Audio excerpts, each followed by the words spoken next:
17 से 19 दिसंबर 2021 को हरिद्वार में धर्म संसद होती है, भड़काऊ भाषण दिए जाते हैं, पुलिस 4 दिन बाद एफआईआर दर्ज करती है और इन सब के ऊपर बात आती है, पूरा प्रकरण हो गया। पुष्कर सिंह धामी का एक बयान नहीं आया। नरेंद्र मोदी और पुष्कर सिंह धामी की जोड़ी पे बड़ा जोर है। लोगों ने सोशल मीडिया पर लिखा कि ऐसा डबल इंजन है जिसमें एक इंजन को 5 साल में 3 दफा बदलना पड़ा। प्रधानमंत्री के भाषण में हमने सुना था कि पहाड़ का पानी और पहाड़ की जवानी यहाँ के काम नहीं आती, इस पर बात हो रही थी खूब। आपकी सरकार आती है, पलायन आयोग बनता है। पलायन आयोग जिन चीज़ों को रेखांकित करता है उसमें है रोजगार, शिक्षा का अभाव, चिकित्सा और कृषि। आपने इन 4 विषयों में क्या काम किया ताकि पलायन रुके? पिछले 5 साल में आपकी सरकार ने कितनी नौकरियां दी? मुख्यमंत्री एक तरफ कह रहे हैं कि 15,000 रोजगारों का सृजन हुआ प्राइवेट सेक्टर में, दूसरी तरफ उत्तराखंड सरकार का आंकड़ा है 57,000 सरकारी पद खाली हैं। सरकार क्यों भर्ती नहीं कर पा रही? मैंने जो पिछले 5-6 महीनों में जो 550 से भी अधिक फैसले प्रमुख रूप से लिए हैं, उन फैसलों को भी हम जनता के बीच में लेकर जा रहे हैं। ये पूछा जाएगा कि फिर त्रिवेंद्र सिंह रावत और तीरथ सिंह रावत के कार्यकाल में क्या काम नहीं हुए? आपने एक निर्णय बहुत फुर्ती में लिया और वो निर्णय खनन का निर्णय है और इसको लेकर लगातार भ्रष्टाचार के इल्जाम लग रहे हैं। देखिए, ऐसा है, जिनके घर शीशे के होते हैं वो दूसरे के घरों में पत्थर नहीं फेंका करते हैं। एक साधु हैं, आप उनके पैर छूते दिख रहे हैं। उन्हीं ने कहा मुख्यमंत्री स्वयं हमारी हत्या कराना चाहते हैं। भाजपा को हराने के लिए मुख्यमंत्री ने फंडिंग ली। भारत सरकार जांच करे, जिहादियों ने करोड़ों रुपए दिए। ये सब आपके लिए कहा गया सार्वजनिक रूप से। चुनाव के बाद यदि भाजपा सत्ता में आती है तो मुख्यमंत्री कौन? पुष्कर सिंह धामी को क्या अगले सीएम के तौर पर प्रोजेक्ट किया जा रहा है? आपका और हरक सिंह रावत का एक छोटा सा वीडियो वायरल हुआ। आप लोग शायद भोजन कर रहे थे, उसके बाद का है, खिलखिला रहे हैं, बातें कर रहे हैं। लोगों ने कहा कि पूछिएगा जरूर मुख्यमंत्री जी से कि क्या बात हो रही थी। मुझे ध्यान नहीं क्या बात हो रही थी, इतना याद कहाँ रखते। नहीं, कुछ अच्छी रही होगी क्योंकि आज इस पूरे इंटरव्यू में पहली दफा आप इतना मुस्कुराए हैं।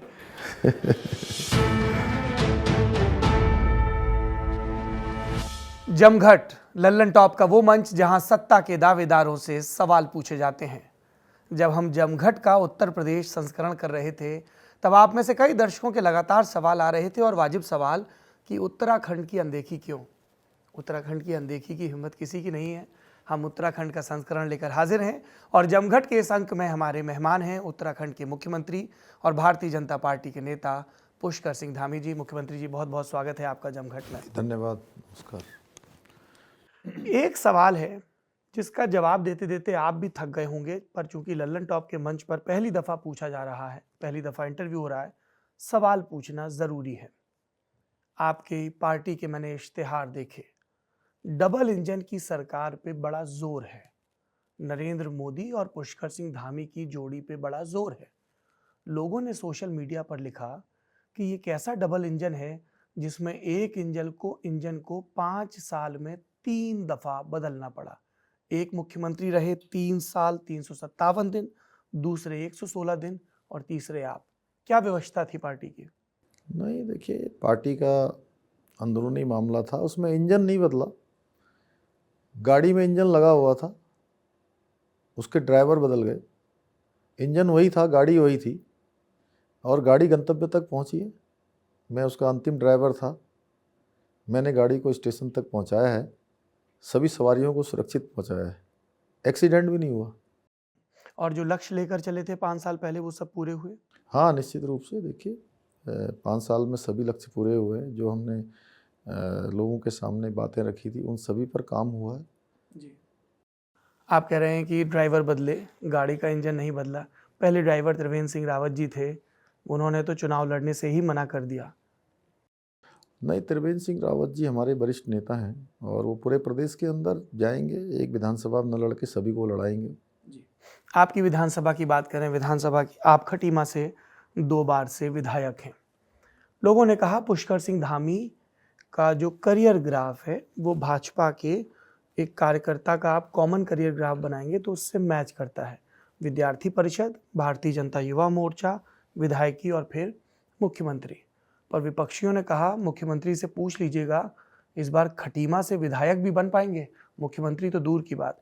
ये खटीमा में आपकी चुनावी परफॉर्मेंस को लेकर विपक्षी इतना शोर क्यों मचा रहे हैं? नहीं, वो केवल कहने की बात है। देखिए, उस क्षेत्र की जनता ने, जब मैं नया था जी, तब मुझे आशीर्वाद दिया और अब की बार मैं जब अपने नामांकन के लिए गया था तो मैं जगह जगह घूमा था, मैं लोगों से मिला था। उन्होंने कहा आप खटीमा छोड़ दीजिए, खटीमा जिताने की जिम्मेदारी हमारी है, आप उत्तराखंड जिताइए।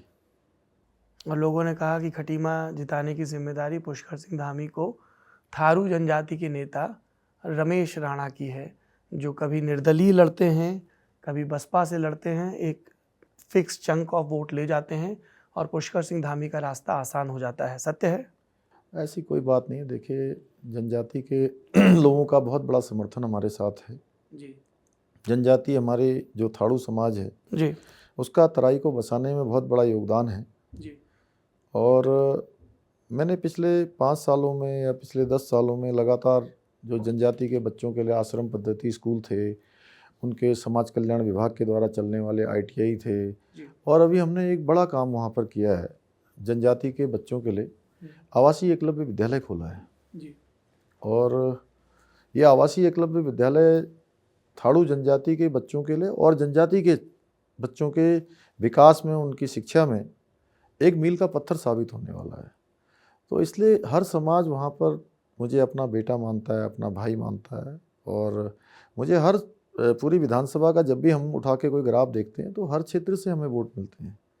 कहीं कोई ऐसी दिक्कत नहीं है, विपक्षियों के पास कोई मुद्दा नहीं है और वो ऐसी मनगढ़ंत बातें करते हैं, क्योंकि उन्होंने अपने समय में कोई काम खटीमा क्षेत्र हो या उत्तराखंड हो ऐसा किया नहीं कि जनता उनको याद करे। अन्यथा 2017 के चुनाव में उनका इतना बुरा हाल क्यों होता? 70 में से 11 सीटें जीत पाए कुल। किसी पार्टी का इससे बुरा हाल नहीं होता है। और लोकसभा के चुनाव में भी लोगों ने देखा कि यहाँ 5 की 5 सीटें भारतीय जनता पार्टी को जिताई और बड़े बहुमत से जिताई। तो इसलिए कोई प्रश्न नहीं।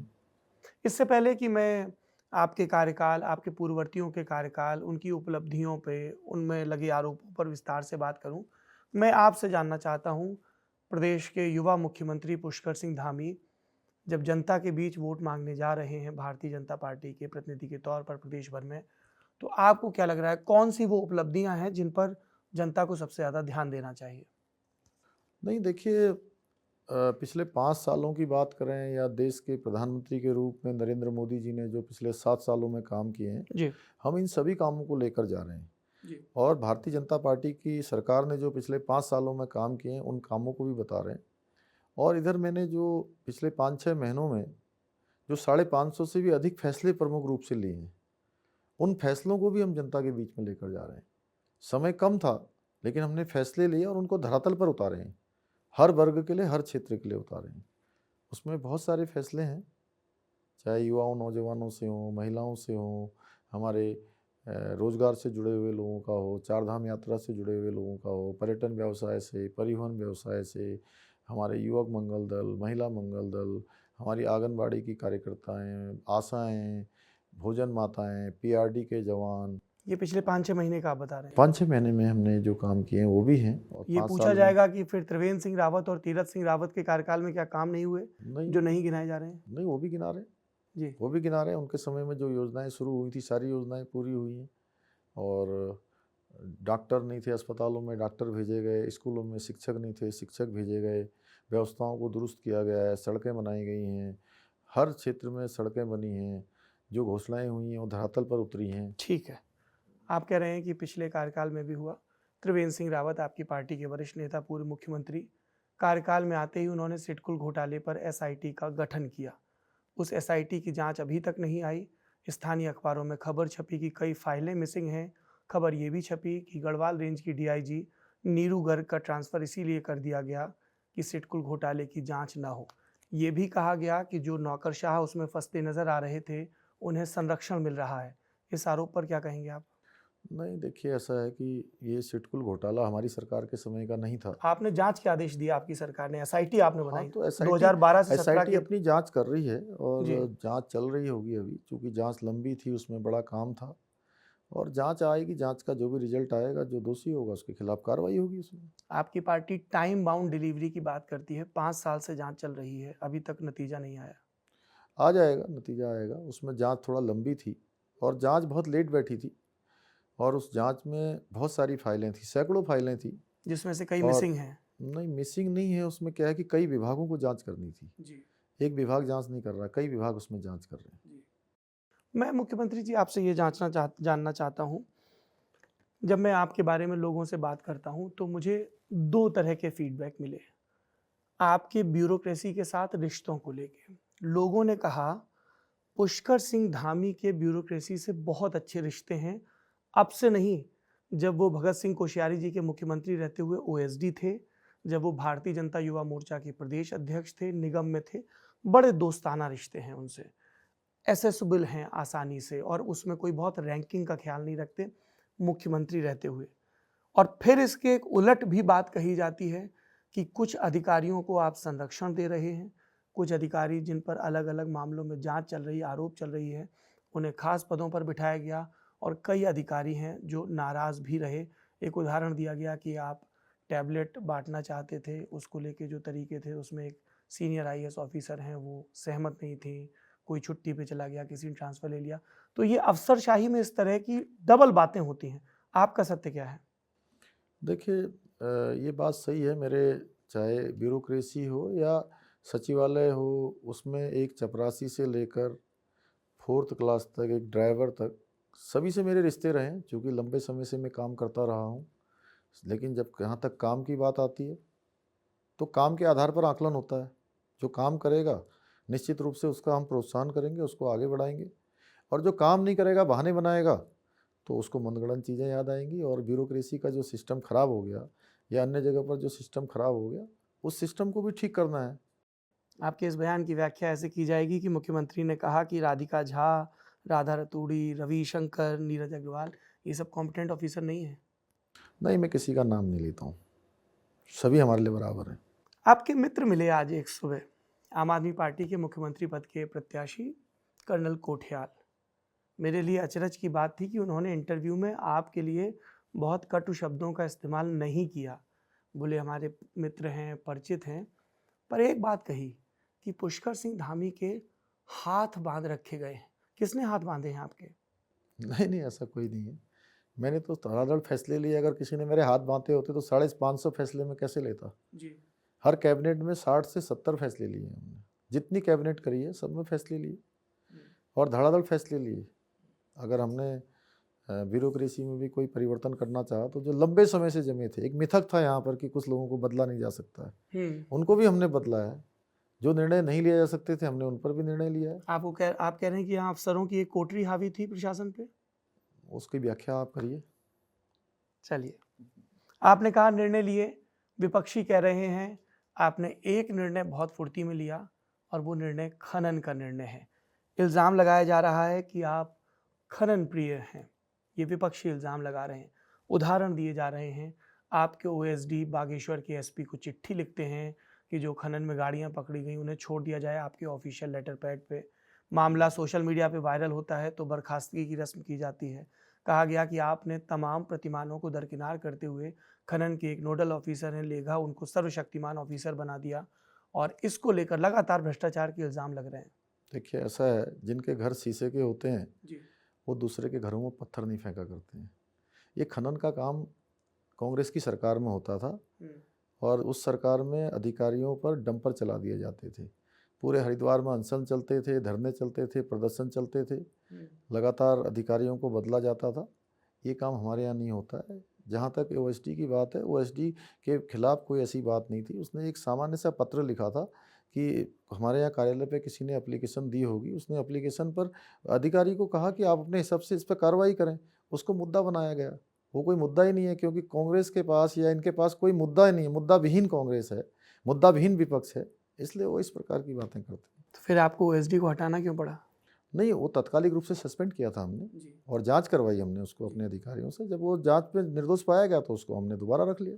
मुख्यमंत्री जी, मैं और पूरी जनता ये जानना चाहती है कि ये खनन की जिक्सा पजल है क्या? लक्ष्य कुछ तय होता है, राजस्व आता नहीं है, पर लोग कहते हैं कि जिसकी सरकार रहती है उसको लगातार फायदा पहुंचता है। क्या खनन की कोई पारदर्शी नीति जो राज्य के नहीं, हम राजस्व नीति लेकर आए इस बार। जी। हमने इसको 4 कोर्ट ने महीने माना नहीं आपकी नीति को? 4 महीने नहीं, कोई ऐसा नहीं है। वो कोर्ट ने कोई प्रकरण नहीं था ऐसा। जी। कोर्ट में ऐसा कोई प्रकरण नहीं था, उसको गलत व्याख्या की गई थी। अगले दिन उसका स्पष्टीकरण आ गया था। एक मामले को लेकर रोक लगी थी, अगले दिन उस पर से पूरी रोक हटी हुई थी। वो कोई ऐसा निर्णय ही नहीं था राज्य जिसको में खनन नीति को लेकर सुप्रीम नहीं, हाई कोर्ट खनन नीति पर कोई प्रश्न चिन्ह नहीं था। खनन नीति तो पब्लिक डोमेन पर डाली गई थी जी और खनन नीति पब्लिक डोमेन पर थी और 4 महीने तक लोगों के सुझाव आए। पहली बार जो है उस पर रिन्यूअल जो है ऑनलाइन हुए, लोगों ने घर बैठे रिन्यूअल किए। जी। पर ये जब मेरे सामने मुख्यमंत्री जी खनन का जो आंकड़ा है, आंकड़े में आपकी ही सरकार के 5 साल के जो घोषित लक्ष्य हैं उसमें से एक भी लक्ष्य राजस्व का प्राप्त नहीं हुआ है। इसकी क्या वजह रही? वो यही वजह है जो आप कह रहे हैं।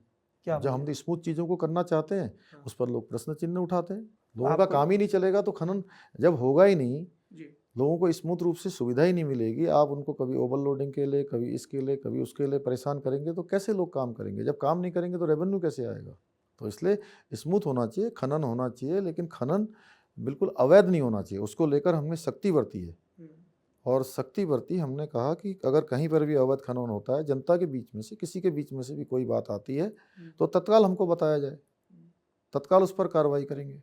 क्या कोई सख्त कार्रवाई हुई? हाँ, इसके बहुत बारे जगह में? कार्रवाई हुई। विकास नगर क्षेत्र में कार्रवाई हुई, उधम सिंह नगर में हुई, नैनीताल में कार्रवाई हुई, जगह जगह पर कार्रवाई हुई।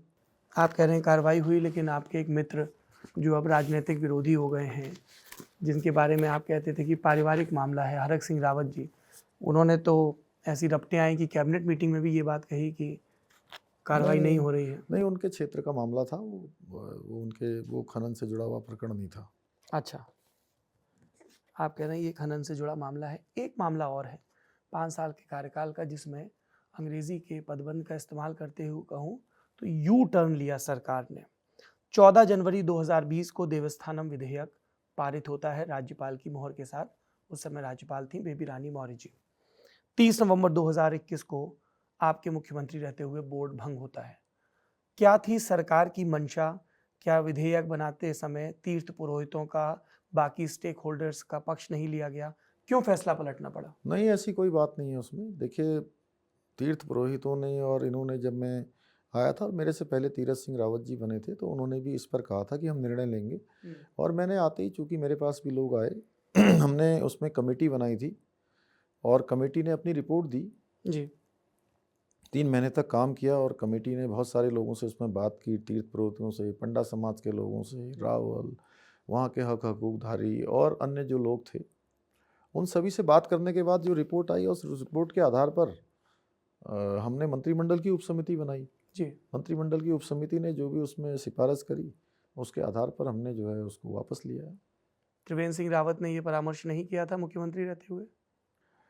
उनके समय में उन्होंने क्या किया होगा ये तो मैं नहीं जानता हूँ, लेकिन मैंने किया था। आपकी पार्टी के नेता हैं, आप विधायक थे। हाँ, उस समय में चूँकि स्थिति अलग रही होगी, मेरे समय में जो बात सामने आई मैंने उसका हल निकाला और वापस लिया उसको।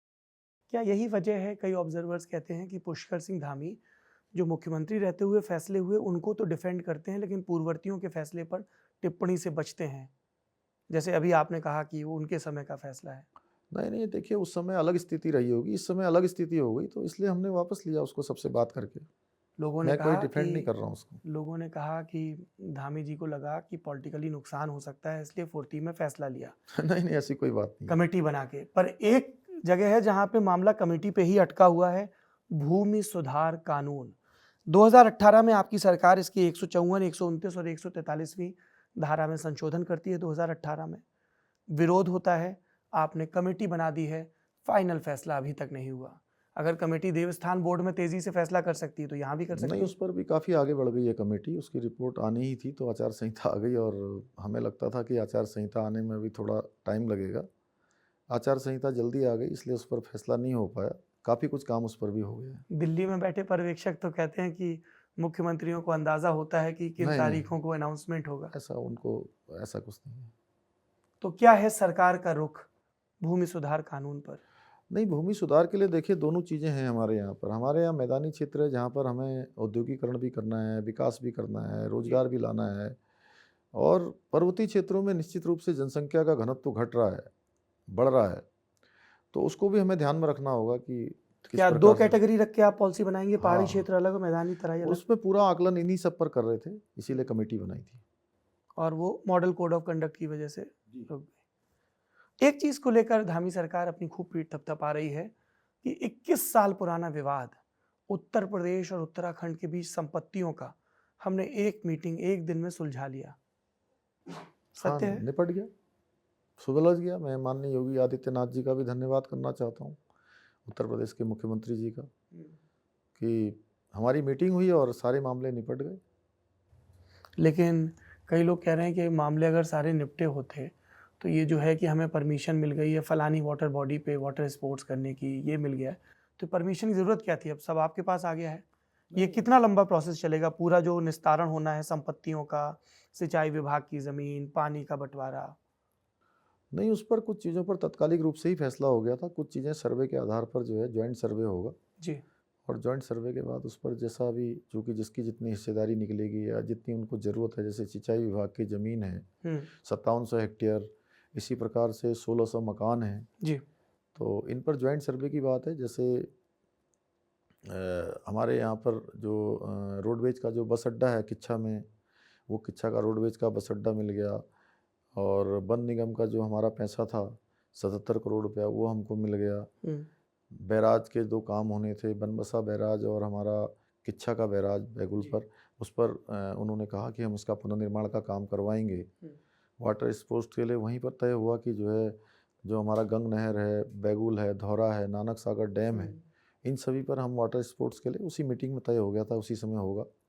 आवास विकास की जो परिसंपत्तियाँ हैं उसका भी 50-50% लेनदारियाँ और देनदारियों के साथ तो कोई उसका आप भी लोगों ने टाइम फ्रेम तय किया कि कब तक हो जाएगा पूरा? हो जाएगा। 1 साल, ये 2 तो साल? नहीं, जल्दी हो जाएगा। ये हमने आपसे भूमि की बात कर ली, संपत्ति की बात कर ली, लेकिन एक भूमि है जिसको लेके खूब पॉलिटिकल कंट्रोवर्सी हो रही है। ये भी कहा जा रहा है कि बीजेपी जानबूझ के, विपक्षी कह रहे हैं कि इस कंट्रोवर्सी को हवा दे रहे हैं। आपकी पार्टी के केदार घाटी के नेता हैं अजेंद्र अजय, खत लिखते हैं, लैंड जिहाद का जिक्र करते हैं। 24 सितंबर 2021 को मुख्यमंत्री सारे जिलाधीशों को, पुलिस अधीक्षकों को पत्र लिखते हैं, सर्वेक्षण की मांग करते हैं। क्या आपको लग रहा है कि उत्तराखंड की डेमोग्राफी जानबूझकर बदली जा रही है? नहीं, ठीक है, उस पर हम लोग काम कर रहे हैं, और डेमोग्राफिक जो चेंज आ रहा है उस पर निश्चित रूप से कहीं ना कहीं हमको सोचना पड़ेगा। और उस पर किस तरह का चेंज आ रहा है? डेमोग्राफिक जो चेंज आ रहा है, जो आप कह रहे हैं, क्या उत्तराखंड में मुस्लिमों की आबादी बढ़ रही है और उसको लेके चिंता है? नहीं, किसी भी, चूँकि ये शांत प्रदेश है, यहाँ का पर्यावरण, यहाँ का कानून व्यवस्था सब शांति से चलने वाली हैं, इसलिए जो भी यहाँ आएगा या आ रहा है उसके बारे में निश्चित रूप से एक वेरिफिकेशन होना चाहिए। उसके बसने से पहले यहाँ पर चीज़ें पता होनी चाहिए, जिससे कि ये प्रदेश शांत रहे, यहाँ का वातावरण अच्छा रहे, यहाँ का जो हवा, आबो हवा है, वो भी ठीक रहे। और एक खास संप्रदाय के आने से उसके बिगड़ने की आशंका है? नहीं, किसी खास संप्रदाय की बात नहीं है, हमने पूरे उत्तराखंड के अंदर आने वाले सबों के लिए कहा है। अच्छा, किसी धर्म विशेष पर लक्ष्य नहीं है? नहीं, ऐसा नहीं। 17 से 19 दिसंबर 2021 को हरिद्वार में आपके प्रदेश का एक इलाका, तब मॉडल कोड ऑफ कंडक्ट नहीं लगा था, धर्म संसद होती है, भड़काऊ भाषण दिए जाते हैं, पुलिस 4 दिन बाद एफआईआर दर्ज करती है, हल्की धाराओं में अन्य एक व्यक्ति का नाम और अन्य सुप्रीम कोर्ट की तल्ख टिप्पणी होती है, उसके बाद और लोगों के नाम जोड़े जाते हैं, एक आरोपी की गिरफ्तारी होती है, तो लगता है कि पुलिस बहुत कॉर्डियल है। उसके बाद आपके लिए कैच 22 सिचुएशन हो जाती है, क्योंकि एक दूसरे धर्मगुरु हैं जो आप पर गंभीर इल्ज़ाम लगा देते हैं कि आपने जिहादियों से पैसा लिया है, ऐसा किया वैसा किया, और इन सब के ऊपर बात आती है, पूरा प्रकरण हो गया, पुष्कर सिंह धामी का एक बयान नहीं आया। मुख्यमंत्री जी का क्या सोचना है हरिद्वार की धर्म संसद में दिए गए नहीं, भाषणों पर? मैंने जब कहा, मैंने कहा कानून अपना काम करेगा, कोई धर्म संसद हमने तो करवाई नहीं थी। बिल्कुल नहीं। हम करवाते तो हम बताते, हमसे कोई परमिशन ली गई होती या हमने कहीं पर उनको ऑथराइज किया होता। पुलिस की कार्रवाई में देरी क्यों हुई? आप मुख्यमंत्री थे, पुलिस आपके अधीन आती नहीं, है। हमारे पास कोई ऐसी बात नहीं आई। जब भी पुलिस के पास आई तो जो है तत्काल उस पर कार्रवाई हुई। मुख्यमंत्री जी, हमने खुद इस एक मामले में, मैं भी आपको एक साक्ष्य दे सकता हूं, जब इसके वीडियो वायरल हुए तो हमने हरिद्वार के पुलिस अधिकारियों से बात की, तो उन्होंने स्पष्ट जवाब नहीं दिया। मामले के 4 दिन बाद जब ये वीडियो सब जगह वायरल हुए, तब आईपीसी की धारा 153A के तहत मामला दर्ज हुआ। वसीम रिजवी और अन्य, जब और बवाल हुआ तब धाराएं जोड़ी गई। एक साधु हैं, आपकी उनके साथ तस्वीर वायरल हुई, प्रबोधानंद, आप उनके पैर छूते दिख रहे हैं, और उन्हीं ने कहा फिर, मुख्यमंत्री स्वयं हमारी हत्या कराना चाहते हैं, महात्माओं के दुश्मन हैं, जिद्दी मुख्यमंत्री हैं, मिसगाइड हो रहे हैं। भाजपा को हराने के लिए मुख्यमंत्री ने फंडिंग ली, भारत सरकार जांच करे, जिहादियों ने करोड़ों रुपए दिए, जिहादी नोट दिला सकते हैं, वोट नहीं। ये सब आपके लिए कहा गया सार्वजनिक रूप से, इसलिए मैंने कहा कैच 22 सिचुएशन। तो दोनों चीज़ें हो गई ना। जी। पहले कह रहे थे कार्रवाई नहीं कर रहे थे, जब कानून अपनी कार्रवाई कर रहा है तो उस पर जो है इस प्रकार के बयान आ रहे हैं। सुप्रीम कोर्ट की टिप्पणी के बाद कार्रवाई करनी पड़ी। नहीं नहीं, ऐसा कुछ नहीं। अब तो कानून अपना काम कर रहा है, इस पर SIT गठित हो रखी है, कानून अपना काम कर रहा है, और वैसे भी मॉडल कोड ऑफ कंडक्ट लग गया है, तो इसमें तो अभी सीधे सीधे चुनाव आयोग सब देख रहा है इस पर। कई लोगों को लगा कि मुख्यमंत्री समय रहते दखल देते, कहते कि देवभूमि में इस तरह की भड़काऊ बातें नहीं चलेंगी तो बेहतर होता। आपको भी ऐसा लगता है? प्रतिक्रिया में देरी हुई? नहीं नहीं, ऐसा कुछ नहीं लगता, हमने पुलिस ने अपना काम किया होगा। 4 धाम प्रोजेक्ट, मैं जब भाजपा के इश्तिहार देखता हूँ, प्रधानमंत्री जी के दौरे देखता हूँ, आपके दौरे देखता हूँ, तो इस पर बहुत बात होती है। आपको लगता है कि सरकार के सामने मुख्यमंत्री जी ये एक संशय रहता है कि डेवलपमेंट भी करना है और पर्यावरण की चिंता भी करनी है?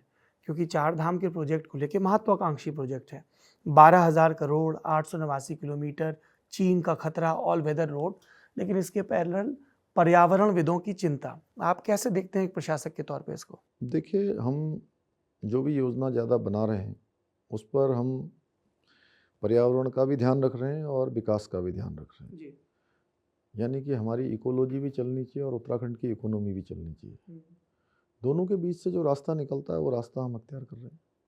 कई बार लोगों ने कहा कि आपके प्रोजेक्ट्स को कोर्ट की नॉडिंग का इंतज़ार करना होता है, जैसे इसमें भी रवि चोपड़ा जी के नेतृत्व में जो कमेटी बनी, उनकी रिकमेंडेशंस कुछ और थी, फिर दूसरी कुछ और।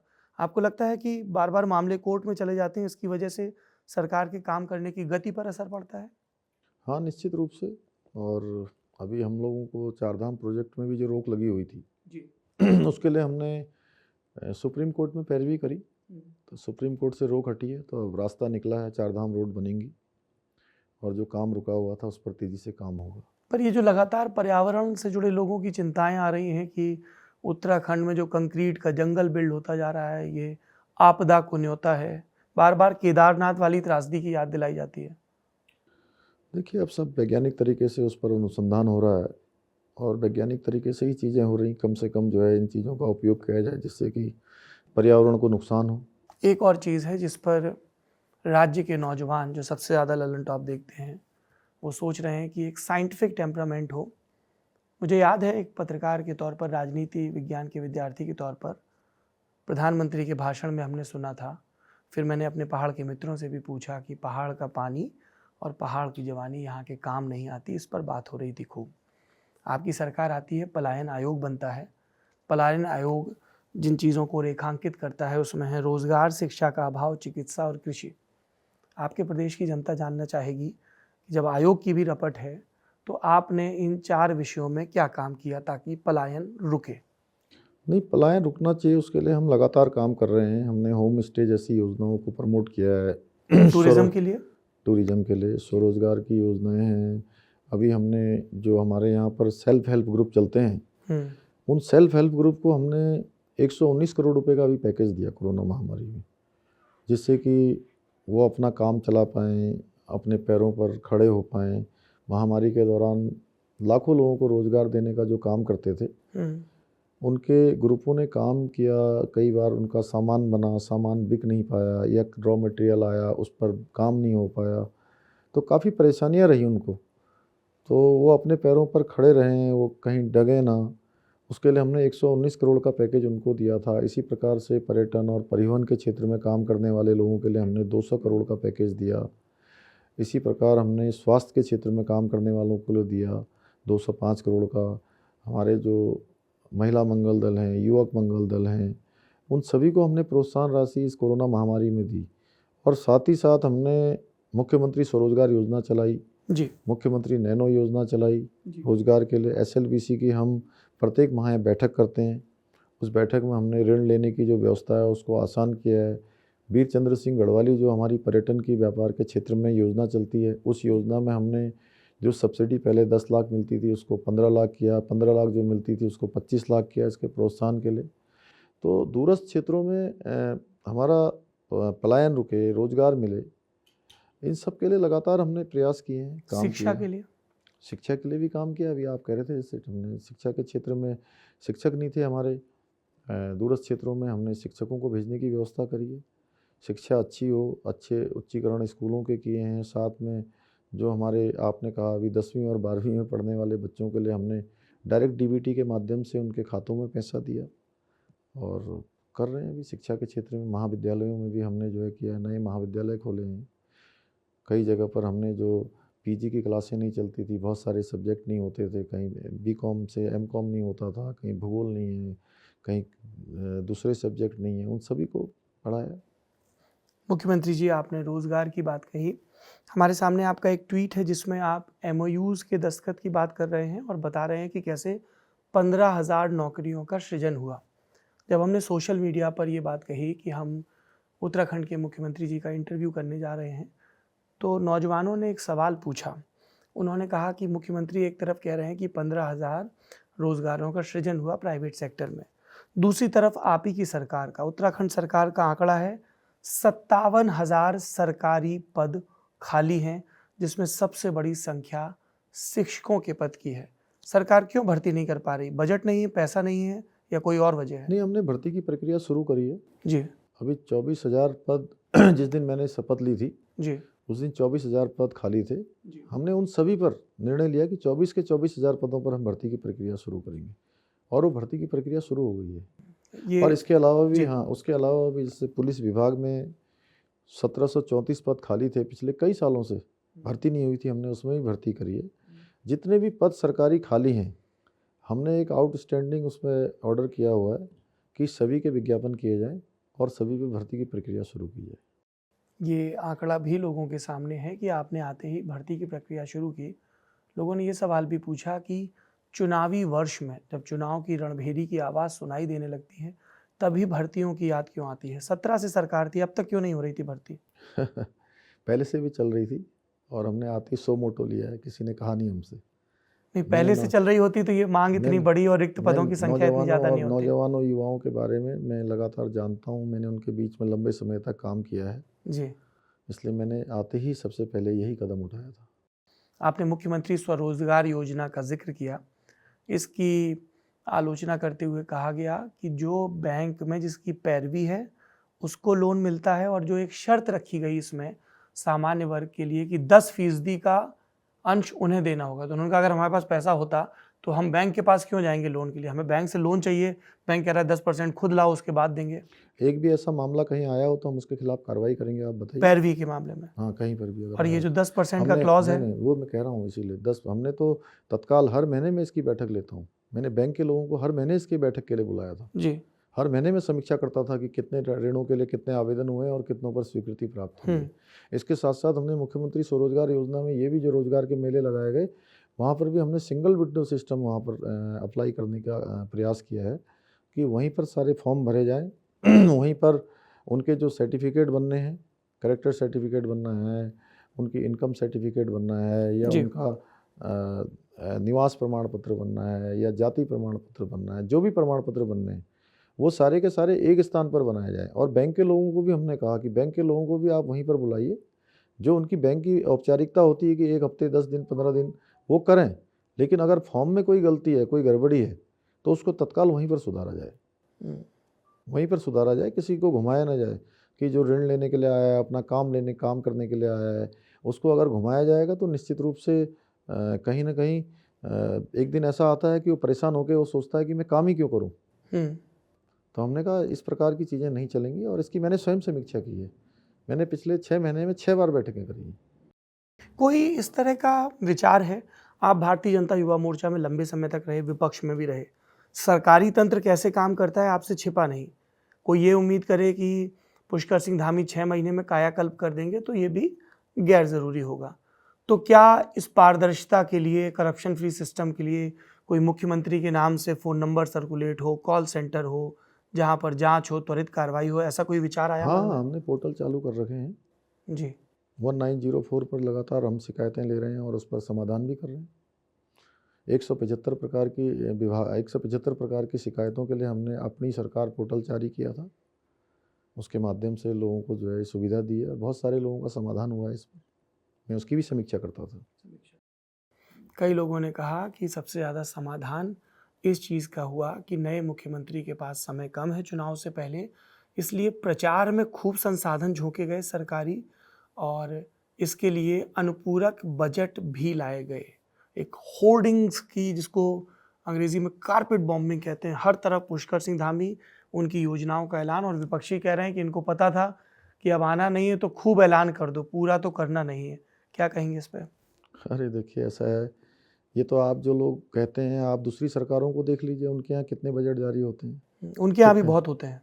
तो इसलिए ऐसा कोई नहीं है, जो सरकारी प्रक्रिया है उसी के तहत हुआ है, उससे अलग कुछ नहीं हुआ होगा। अच्छा, हमने जो प्रक्रिया है उसके बियॉन्ड जाके कोई काम नहीं किया है। बिजली एक मसला है। आम आदमी पार्टी के आपके मित्र से बात हो रही थी, 300 यूनिट बिजली की बात कर रहे हैं। फिर हमारे सामने एक बयान आया आपकी सरकार में मंत्री हरक सिंह रावत का 25 दिसंबर 2021 का, जुलाई 2021 का, जिसमें कहा गया कि हम भी 100 यूनिट बिजली देंगे। क्या पुष्कर सिंह धामी सरकार लोगों को 100 यूनिट बिजली मुफ्त देने की योजना की अमल पर काम कर रही थी? कहाँ अटक गया मामला? उत्तराखंड के लोग बहुत स्वाभिमानी हैं, यहाँ मुफ्त की चीज़ नहीं चाहते, आत्मनिर्भर उत्तराखंड चाहते हैं, अच्छी सुविधा चाहते हैं, और हमने अच्छी सुविधा देने का प्रयास किया है यहाँ पर, चाहे बिजली हो, चाहे पानी हो, या अन्य क्षेत्र हो। और बिजली के रेट को लेकर कोई विचार, कोई प्रस्ताव? उसमें जो सबसे अच्छा हो सकता है हम करेंगे उसमें। तो फिर ये मंत्री के बयान का क्या, जिसमें उन्होंने कहा कि 100 यूनिट बिजली मुफ्त देंगे? नहीं, मैंने कहा आपसे कि हम अच्छी बिजली देंगे, सस्ती बिजली देंगे, अच्छा पानी देंगे, अच्छी व्यवस्था देंगे। रेट घटाएंगे सरकार में आने पे अगर आते हैं दोबारा तो? जो सबसे अच्छा होगा वो करेंगे। एक चुनावी अभी घोषणा पत्र आपका आएगा, संकल्प पत्र कहा जाता है भाजपा की भाषा में। हम पिछले बार के संकल्प पत्र को देख रहे थे, चुनावी दृष्टि पत्र। 10वें पन्ने पर लिखा था लोकायुक्त कानून को प्रभावी करेंगे। अभी थोड़ी देर पहले भी भ्रष्टाचार का जिक्र हो रहा था। 100 दिन में लोकायुक्त को लाएंगे। आप लोकायुक्त पर लाए बिल, सत्ता पक्ष के विधायकों की आपत्ति हुई, बिल प्रवर समिति के पास चला गया। 5 साल पूरे हो रहे हैं, अभी तक पारित नहीं हुआ। नहीं, अब प्रवर समिति को है तो टाइम बाउंड तो होगा ना? देखिए, मैंने कहा कि उत्तराखंड राज्य के हित में जो भी होगा, मेरे सामने जो भी लाया गया है, जो आया है जी, हमने उन सभी पर निर्णय लिया है। अच्छा। एक निर्णय क्या भाजपा आला कमान ले पाया है? चुनाव के बाद यदि भाजपा सत्ता में आती है तो मुख्यमंत्री कौन? हमारे सामने भाजपा के बड़े नेता, पूर्व अध्यक्ष, केंद्र में मंत्री राजनाथ सिंह का बयान है विजय संकल्प यात्रा का। ये सवाल पूछा गया तो बोले कि भाई हमें बहुमत मिला है, पार्टी को मिला है, हमने कोई सीएम प्रोजेक्ट करके 2017 में चुनाव नहीं लड़ा था, हम 5 साल में 10 बदलें, 15 बदलें। इस बार क्या स्थिति है? पुष्कर सिंह धामी को क्या अगले सीएम के तौर पर प्रोजेक्ट किया जा रहा है? देखिए, मैं अपने बारे में कैसे कह सकता हूँ? मेरी पार्टी ने मुझे जो काम दिया है मैं वो काम कर रहा हूँ। मैंने कभी किसी पद की मांग ही नहीं करी पार्टी से, न कहीं दावेदारी करी है। मैं पार्टी का एक सिपाही हूँ, पार्टी ने मुझे एक काम दिया है, काम कर रहा हूँ। आप ये कह रहे हैं, लेकिन जब त्रिवेंद्र सिंह रावत के बाद मुख्यमंत्री बने, ये खबरें थीं, आपके समर्थकों का देहरादून राजधानी में जमावड़ा था कि पुष्कर जी मंत्री बनेंगे। नहीं बने। लोगों ने कहा कि आप और आपके समर्थक बहुत निराश हुए। सत्य है? नहीं, देखिए, समर्थकों का ये ठीक था कि वो चाहते थे मैं बनूं, नहीं बना था, कोई ऐसी बात नहीं। पार्टी के फ्रेम में नहीं फिट हुआ जी। जब पार्टी का फ्रेम फिट नहीं हुआ तो उसमें क्या कहना है। मैं सिपाही हूँ, जो काम दिया है उसको करता हूँ। फिर उन्होंने कहा कि ये भी पूछिएगा मुख्यमंत्री जी से कि क्या चमत्कार हुआ कि 6 महीने पहले तक वो मंत्री पद के योग्य नहीं समझे जा रहे थे और अचानक से मुख्यमंत्री बना दिए गए। देखिए, हमारी पार्टी ऐसी पार्टी है जिसमें किसी भी सामान्य कार्यकर्ता को कभी भी कुछ भी बना दिया जाता है, और जिसको बना दिया जाता है वो काम भी अच्छा करता है। और भगत सिंह कोश्यारी का आशीर्वाद होना इन सब में कितना ज़रूरी है? उनका आशीर्वाद तो है ही, वो हमारे सबके अभिभावक हैं, गार्जियन हैं हम लोग। तो इस तरह की बातें क्यों चलती हैं कि अभी भी प्रशासन में उनका दखल, उनका मार्गदर्शन निरंतर रहता है? नहीं, ये सब मनगढ़ंत है। ये इस वजह से भी होता है क्या, क्योंकि आपके राजनीतिक करियर की शुरुआत उनका ओएसडी रहने हुए? नहीं, मेरे राजनीतिक करियर की शुरुआत बहुत पहले से हो गई थी। मैं विद्यार्थी परिषद का कार्यकर्ता रहा हूँ लखनऊ यूनिवर्सिटी में पढ़ने के दौरान। ऐसा कुछ नहीं। अच्छा। एक सवाल ट्विटर पे पूछा एक वरिष्ठ पत्रकार ने, आपका और हरक सिंह रावत का एक छोटा सा वीडियो वायरल हुआ। आप लोग शायद भोजन कर रहे थे, उसके बाद का है, खिलखिला रहे हैं, बातें कर रहे हैं। लोगों ने कहा कि पूछिएगा ज़रूर मुख्यमंत्री जी से कि क्या बात हो रही थी। अब मुझे ध्यान नहीं है क्या बात हो रही थी, इतना याद कहाँ रखते। नहीं, कुछ अच्छी रही होगी क्योंकि आज इस पूरे इंटरव्यू में पहली दफा आप इतना मुस्कुराए हैं। देखिए, अब जी। वो पुरानी बातें हो गई।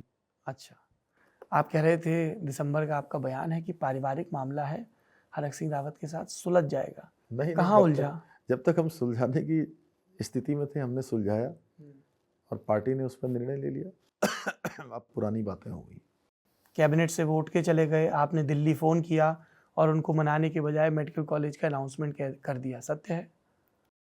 नहीं, क्षेत्र की जो बात थी, जो विकास के मामले थे, उन मामलों में हमने एक रास्ता निकाला। स्थिति कई बार असहज होती थी, लेकिन फिर भी हमने उसको निकाला, रास्ता निकाला। और हमने बड़ा सम्मान किया उनको, जब तक हमारी पार्टी में थे हमेशा मैंने उनको बड़ा सम्मान किया, आदर किया। बेटी और बहू के लिए टिकट का प्रबंध नहीं कर पा रहे थे क्या मंत्री जी? अब देखिए, अब मंत्री जी चले गए हैं, अब उनसे ही प्रश्न पूछिए, वो कांग्रेस वाले ही जवाब देंगे उनके बारे में। कांग्रेस वाले जवाब देंगे। चलिए, कुछ जनता के सवाल और फिर इसको क्लोज करेंगे। आयुष प्रसाद का सवाल है कि जब भी कोई सरकार आती है तो वायदा करती है नौजवानों का ख्याल रखेगी, रोजगार की चिंता करेगी। पिछले 5 साल में आपकी सरकार ने कितनी नौकरियां दी? ये सवाल पूछा गया है। नहीं, हमारी सरकार ने हर क्षेत्र में नौकरियां दी हैं और कोशिश की है कि सरकारी पदों के अलावा भी जो है, क्योंकि जो हमारे इंडस्ट्री है, इन क्षेत्रों में भी लगभग 50 से 60 हज़ार जो नौकरियां हैं, हमने उनको बुलाकर उनसे बात की है जी। कि आप अपने यहाँ पे सभी को नौकरी दीजिए, स्थानीय लोगों को दीजिए, यहाँ के स्थानीय लोगों को दीजिए, नौजवान बेरोजगारों को आप इसमें समाहित करिए। इसके अलावा जो सरकारी पद थे वो हमने निकाले ही हैं, लेकिन हमने इसके अलावा भी सभी विभागों को कहा है कि जहाँ जहाँ भी सरकारी पद निकल सकते हैं खाली, उन सभी पर भर्ती की प्रक्रिया करवाइए। तो हमारा लक्ष्य था कि, और दूसरा मैं एक बात मानता हूँ कि केवल सरकारी नौकरियों से या इन उद्योगों में नौकरियों से बेरोजगारी समाप्त नहीं होने वाली है, क्योंकि इन सबको भी मिलाएंगे हम तो 1 लाख हो जाएंगे, 1.5 लाख हो जाएंगे। ठीक बात है। लेकिन यहाँ बेरोजगारों की संख्या अच्छी खासी है। तो हमने कहा है कि हम होम स्टे जैसी योजनाओं को बढ़ावा देंगे, स्वरोजगार के जो उपक्रम हैं उनको बढ़ावा देंगे। उससे निश्चित रूप से यहाँ के नौजवानों को रोज़गार से जुड़ने का अवसर मिलेगा। वो अपने छोटे छोटे काम धंधे करें। यहाँ पर जो प्रधानमंत्री जी ने चाहे मुद्रा लोन की जो योजना निकाली है, अन्य योजनाएं निकाली हैं, छोटे छोटे वेंडरों के लिए निकाली हैं, उन योजनाओं को ही प्रोत्साहित करना है। हम यहाँ के अपने स्तर पर भी कर रहे हैं, जैसे पर्यटन की योजनाएं हैं, वीर चंद्र सिंह गढ़वाली की योजनाएं हैं, मुख्यमंत्री स्वरोजगार योजना है, इन सभी को हम लोग प्रोत्साहित कर रहे हैं। कृषि को लेकर भी जब हम वो पलायन वाला डेटा देख रहे थे आयोग का, कि अगर लोकली खेती को एक मुनाफे का और वो पर्यावरण के अनुकूल भी हो, उसको लेकर तकनीकी और प्रोत्साहन हो, तो शायद एक बड़े पैमाने पर लोगों को रोका जा सके। इसको लेकर भी कुछ विचार है? हाँ, निश्चित रूप से औद्यानिकी भी जो है एक हमारा बहुत बड़ा इसका एक वो हो सकता है, मार्ग हो सकता है जी। उस मार्ग में भी हमें काम करने की आवश्यकता है। अच्छा। और भारत सरकार भी इसके लिए काम कर रही है। जी। अंकित का सवाल है कि क्या ओल्ड पेंशन स्कीम को वापस लाएंगे?